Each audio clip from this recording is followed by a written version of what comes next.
Three, two, one. Hello, everyone. Welcome to our class, our live number two.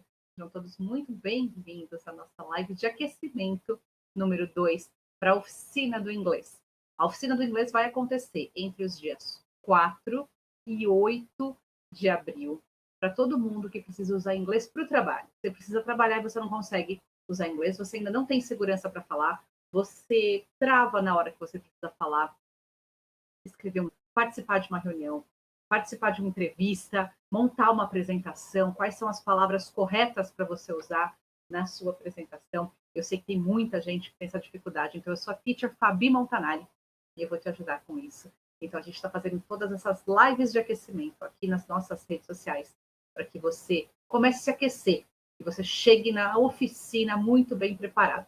O link para você se inscrever está na nossa bio, está na descrição desse vídeo. Então, se você tiver dúvidas, você se inscreve, você entra no nosso grupo do WhatsApp.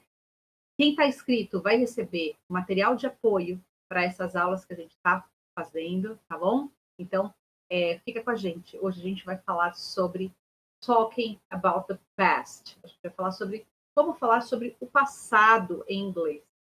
Existe uma questão muito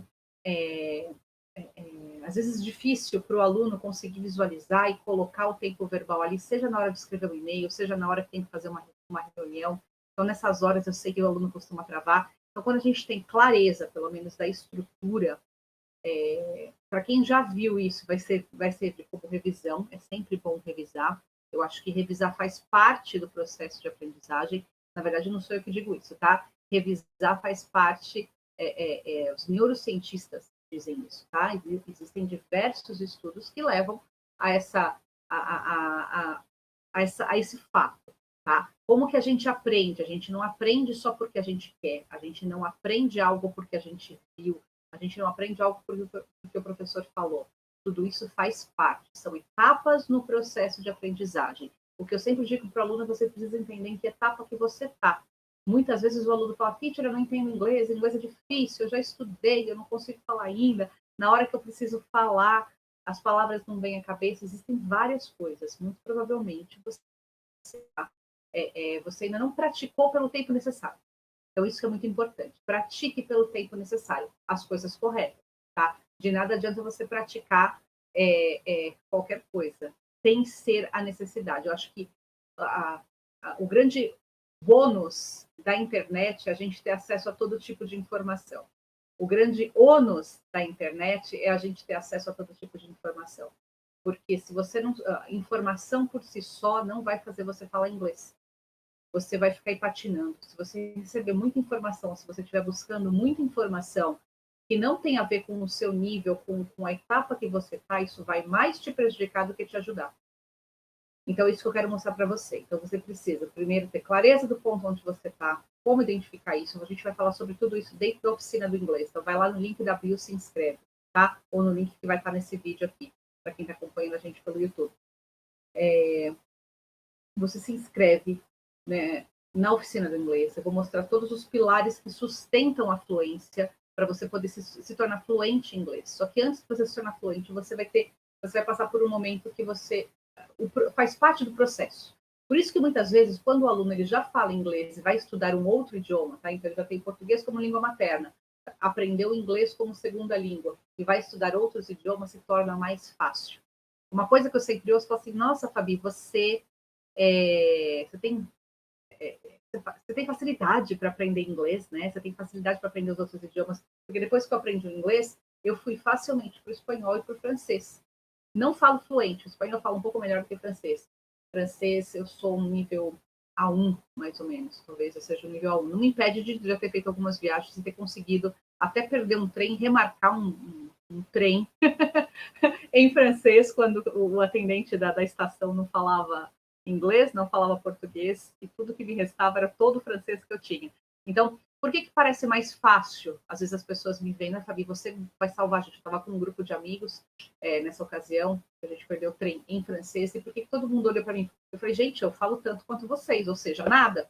Eu não falo nada de francês. Não, mas Fabi, você vai conseguir se virar. Então, eu tinha tido algumas aulas de francês, e por que na hora que eu precisei ali, eu consegui fazer uma comunicação mínima ali, estabelecer uma comunicação. Por eu entender como funciona o processo de aprender um outro idioma. É isso que eu quero mostrar para você.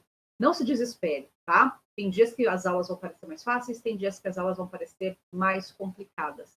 Mas é isso que eu quero mostrar para vocês, que tudo faz parte do processo.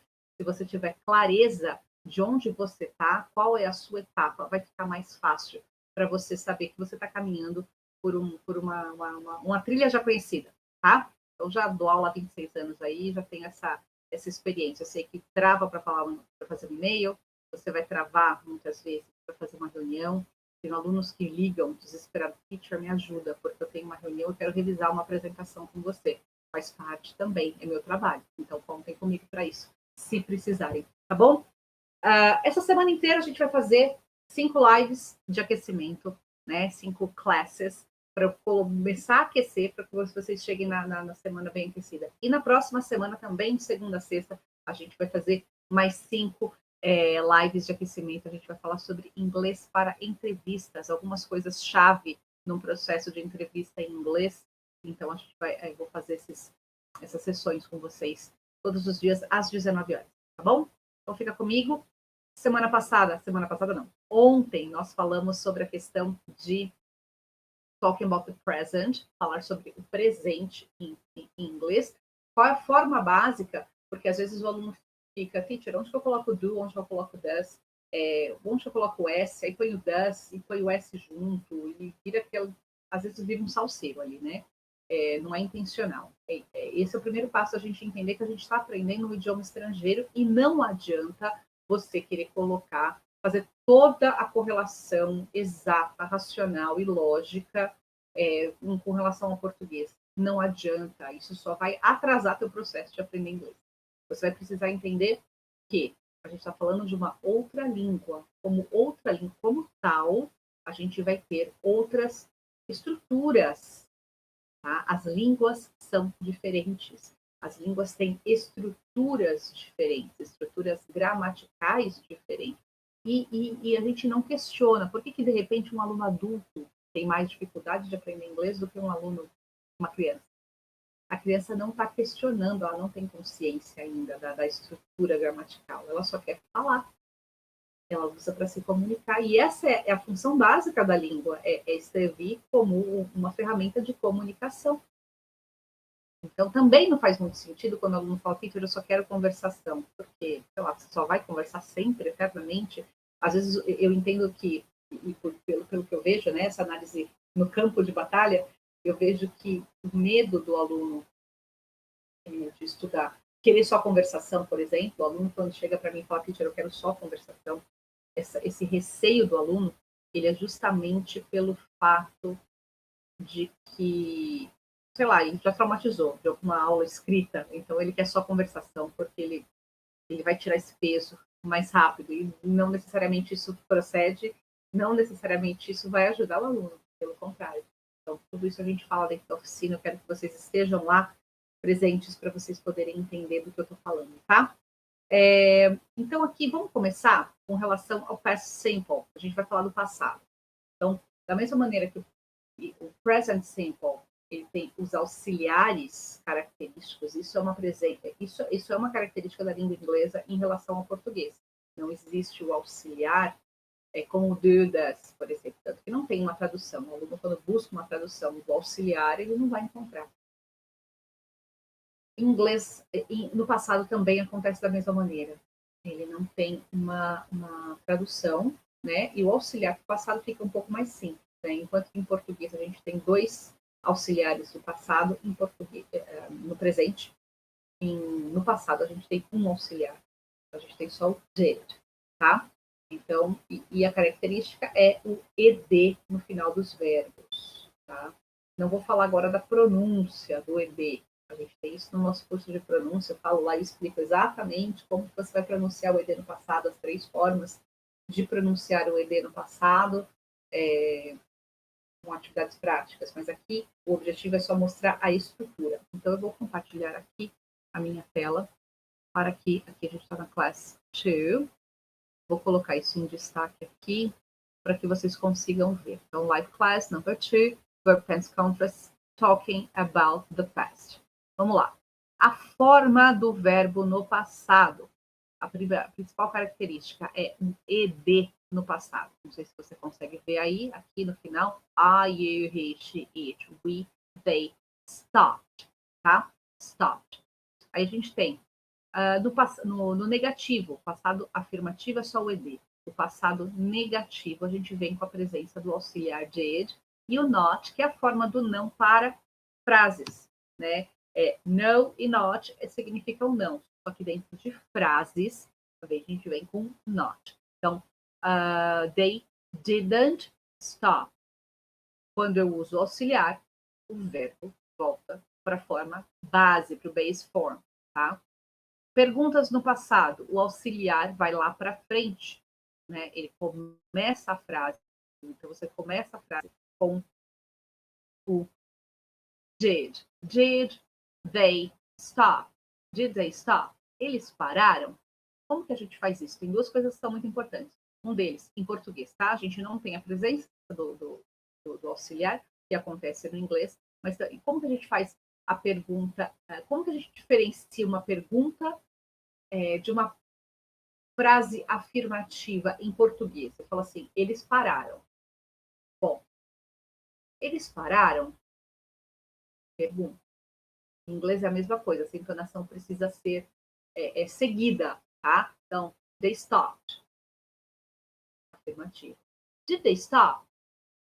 Vocês conseguiram notar que a entonação da voz é levemente acentuada. Então, a frase termina no did they stop? Did they stop? Tá? Então, é um rising intonation. Também a gente fala mais sobre isso dentro do curso de pronúncia para essa prática, para a fluência que é necessária. Então, did they stop? Tá? When did they stop? When did they stop? Aí aqui muda um pouco a entonação nessa segunda frase aqui. Por quê? Quando é só uma pergunta, presta atenção na estrutura. A estrutura da pergunta ela é igual. Tanto nessa frase da primeira pergunta, did they stop? Quanto aqui, ó, did they stop? Então, a ordem das palavras é exatamente igual. Só que aqui, na última pergunta, aqui eu tenho when, eu tenho a presença do question word. Então, a pergunta, né, question word, ele vem como um elemento que vai mudar a entonação na sua pergunta. Por que eu bato nessa tecla? Apesar de não ser uma aula de entonação, de fluência, de pronúncia. É porque isso daí para você não falar como um robô. Porque se você não tem essa consciência, não tem nem essa percepção, você vai falar when did they stop? When did they stop? When did they stop? Did they stop? When did they stop? Tá? Então, tem essa questão. Tá? A gente, claro, aprofunda mais lá no curso de pronúncia, mas eu quero dar essa noção para vocês. Next. Vamos lá. Next slide. Aí aqui a presença do ed no passado. Obviamente, tem uma lista gigante de verbos no passado, e o objetivo aqui, eu não vou conseguir falar todos os verbos no passado com vocês, mas eu vou mostrar algumas questões principais. Regra básica da formação do passado é colocar o ed. Se o verbo já termina com e, a gente só acrescenta d. Se o verbo termina com outras consoantes, a gente acrescenta ed. Se o verbo termina com y, então aqui eu tenho decide, decided, wait, waited, study, studied, tá? O verbo termina com y. Qual é a regra? Ele termina com y precedido de consoante. Então, o y sai e vira ied. Aqui ele também termina com y, só que ele é precedido de uma vogal. Então, ele não sai daqui e ele vira só o ed. Então, vira studied, played, right? Aí aqui, stop. Pode ver que dobrou a última letra. Por quê? É uma palavra de uma sílaba só. Palavras monossilábicas que recebem o ed por passado, a última letra dobra. Então, sempre que eu tiver consoante, vogal, consoante, essa combinação, tá? Consoante, vogal, consoante, for monossilábica, ela dobra a última letra. CVC. Consoante, vogal, consoante, eu acrescento o ed no final. Quando isso ocorrer, aqui eu tenho 2 exemplos de verbos que não são monossilábicos, tá? Eles têm 2 sílabas. Mas aí entra a questão da pronúncia de novo, que eu quero mostrar para vocês. Eu tenho prefer, prefer. Então, a última sílaba é mais forte. Presta atenção, se vocês não conseguem identificar isso ainda. Eu falo prefer ou prefer? Prefer. Então, porque eu falo prefer, o verbo a stress syllable, tá? A sílaba forte é a última, a sílaba tônica é a última sílaba. Então, vira preferred. Como eu tenho essa combinação? Consoante, vogal, consoante. Sendo que a última sílaba é a forte, assim como na monossilábica, também, que a última sílaba é a forte, só tem uma sílaba, ele dobra também a última letra. Quando a penúltima sílaba for a sílaba forte, aí não dobra. Então eu tenho que prophet. Eu falo prophet, não profited. Eu falo prophet, não profit, tá? Então, prophet, então vira prophet. Então, não dobra aqui, mesmo sendo consoante, vogal, consoante. Daí a importância de você saber minimamente a questão de pronúncia. Sempre falo isso. Pronúncia correta vai te ajudar a se comunicar melhor, vai te ajudar a ouvir melhor. Não estou falando de não ter sotaque. São poucos os brasileiros, né? São poucos os não nativos que conseguem eliminar 100% do sotaque. Não se trata nem disso, tá? Milhões, milhões e milhões de pessoas no mundo, bilhões de pessoas se comunicam sem ter um inglês nativo. O inglês, ele é uma comunicação, ele é uma língua de comunicação internacional. Então, antes de você falar com nativos, as chances de que você vai usar a língua para se comunicar com pessoas que também não são nativas do inglês é gigante. Então, isso faz muito mais sentido que você tenha condições de se comunicar bem do que de se comunicar perfeitamente. Eu acho que perfeitamente, até português a gente comete erros, mas a gente não tem esse medo. Em inglês eu sei que os alunos travam, com medo, eventualmente, de um julgamento, de que as pessoas vão achar, não é isso que vai te impedir. Vídeo de novo o exemplo que eu dei no começo dessa aula, de eu precisar ter me comunicado em francês, numa situação que a gente perdeu o trem, num mochilão na Bélgica, e todo mundo olhou para mim e falou, Fabi, você vai salvar a gente. Falei, mas eu não falo francês, mas você fala melhor que a gente. E não era verdade que eu falava melhor, eu só tinha tido tão poucas aulas quanto qualquer outro, quanto eles ali também. Mas, enfim, o fato de eu saber, de eu não ter essa pressão de ter que me comunicar perfeitamente, me trouxe uma tranquilidade que permitiu ali a comunicação, e é isso, eu quero que você entenda isso, tá? Vou falar isso 1 milhão de vezes até você entender que você está falando inglês com segurança, você está se comunicando em inglês, você deve ser capaz de fazer isso. Right? Next slide. Vamos ver aqui. O uso do tempo verbal, né? Do past simple. A gente vai falar sobre isso para eventos, finished events in the past. Finished events in the past. Eventos que terminaram no passado. Por exemplo, it rained yesterday. Choveu ontem. It rained yesterday. Acabou. Ok. Tá lá. Ficou lá no passado. Ok? Describe events in a story. Então, eu vou descrever os eventos. Então, ele saiu às 7 de casa, mas só chegou no trabalho às 9. He left home at 7, but he only arrived at the office at 9. Então, são eventos que estão lá no passado. Eu estou descrevendo eventos no passado. E habits and routines in the past.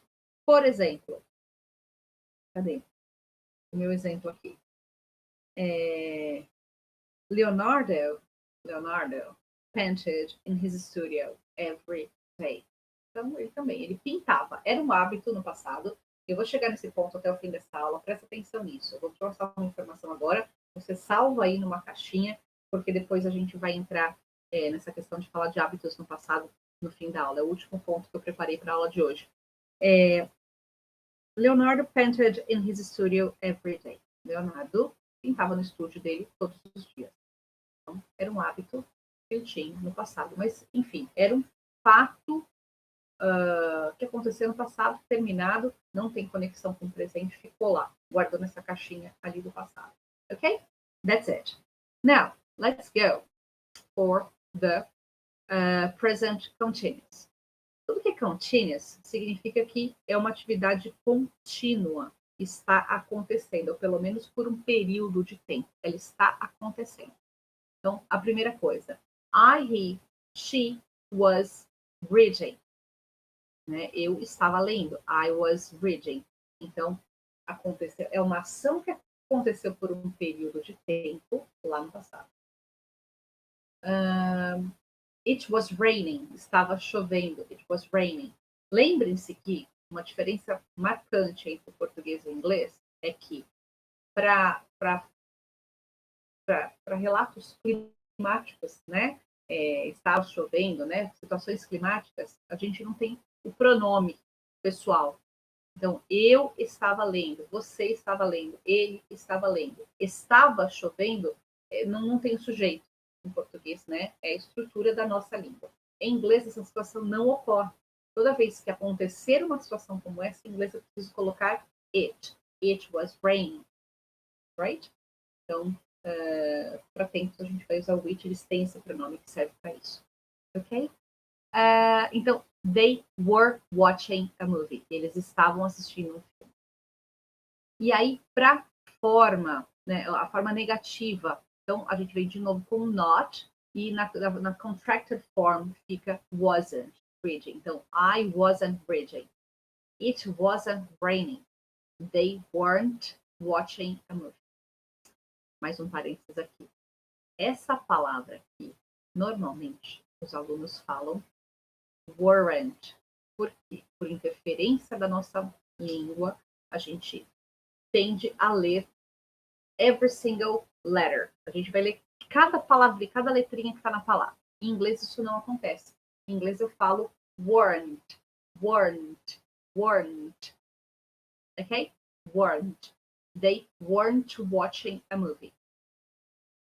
Right? Então pratiquem isso. Aí aqui, na question, tá? Na question mark, na pergunta, na interrogative way, na forma interrogativa. Was he reading? Was he reading? Ele estava lendo? Was it raining? Estava chovendo? Were they watching a movie? Were they watching a movie? E se eu tiver também a WH question, né? A question word, a gente chama de palavras question words, tá? Palavras que formam pergunta, que pedem informação. What was she reading? What was she reading? When was it raining? What were they watching? Então, a estrutura daqui é mantida nessa segunda forma, só que vem question word. De novo, muda a questão da entonação. Na primeira forma aí, né, no primeiro quadrinho, a gente tem a rising intonation. Was it raining? Yes or no? É o que a gente chama de yes, no questions. Por que yes, no questions? Porque a resposta vai ser yes or no. Was it raining? Yes, it was. Was it raining? No, it wasn't. Então, a gente tem a question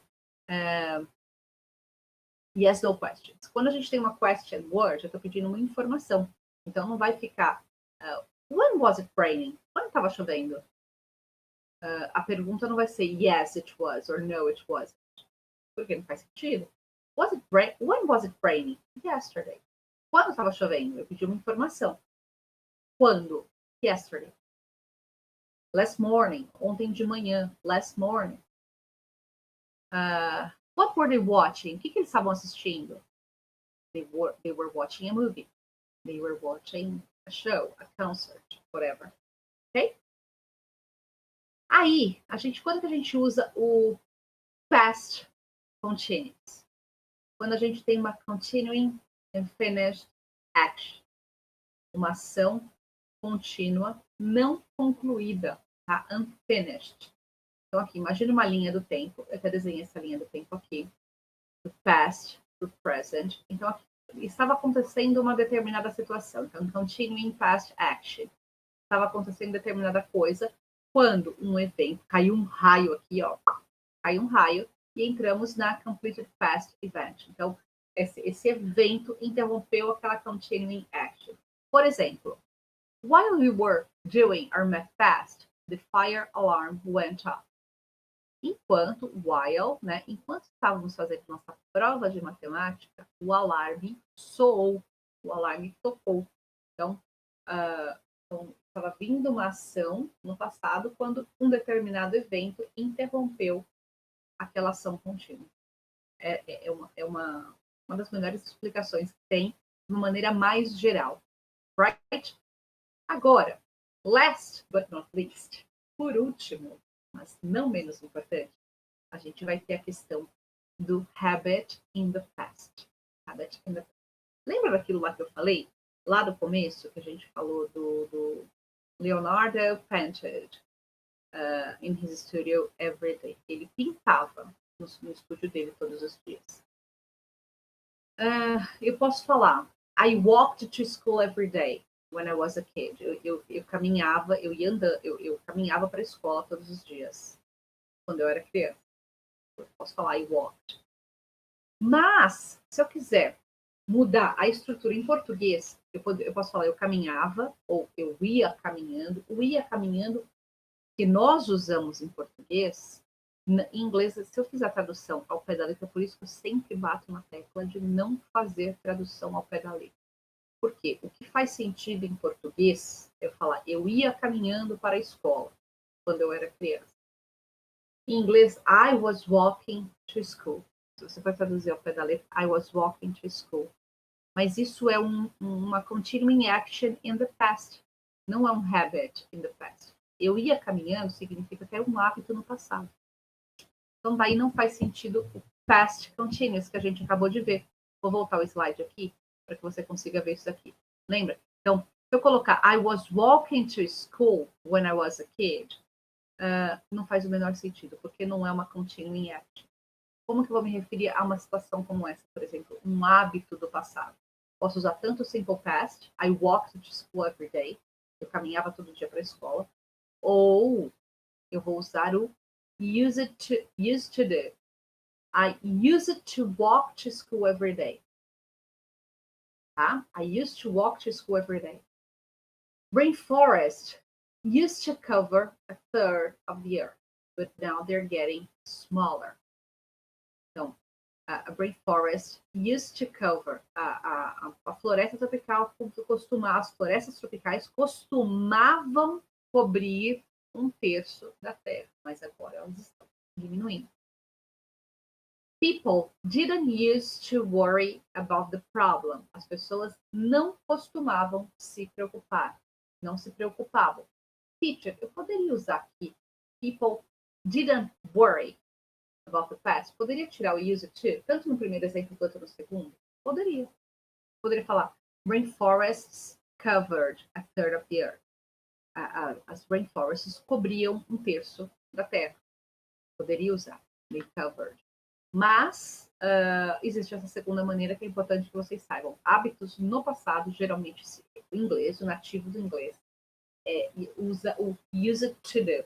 Used to do, ele é um simple past, mas o used to, ele é uma expressão que vai juntar ali com o verbo principal que realmente indica a ação. Tá? No português, a gente vai traduzir como costumava. Right?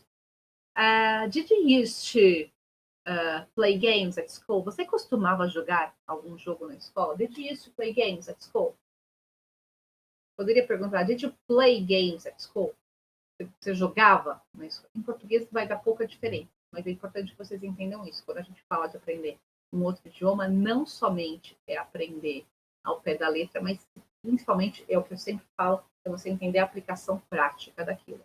Por isso que eu falo, regra por regra gramatical é um saco mesmo, e eu concordo com você. Algumas vezes se faz necessário estudar, mas principalmente é importante que você saiba, talvez por que você tem um trauma de não querer estudar gramática. Eu sei que eu já tive várias vezes alunos olhando para mim e falando que eu detesto estudar gramática. Eu não gosto disso. Eu te entendo, porque regra por regra, sem uma aplicação prática, é um saco, não faz o menor sentido. Mas dentro de uma situação prática faz muito sentido. Então não adianta só a gente ficar empilhando regra gramatical, que você não vai fazer nada com isso. Muito provavelmente na escola você teve muitas aulas de gramática de inglês ali que você tinha que fazer, aprender a regra e aplicar numa atividade, num exercício, numa prova. E isso matou a tua vontade de querer falar inglês. E hoje talvez você esteja chegando aqui porque você precisa, não necessariamente porque você quer. Eu entendo isso. E é por isso que eu quero te ajudar, porque eu sei que isso é possível. A gente vai trabalhar juntos nisso daí. Então, Eu quero que você se inscreva no Oficina do Inglês se você não está inscrito ainda. Link nesse vídeo, link na bio, e que você participe conosco, que eu vou mostrar os caminhos, né? O caminho que... Eu vou te mostrar os pilares que sustentam a fluência, para que você possa saber, você ter clareza de onde você está, então onde você pode chegar, tá bom? Se você gostou, deixa seu like, comenta, curte, aproveita e se inscreve. A gente se vê lá dentro do evento, tá bom? Um beijo para todos, até a próxima!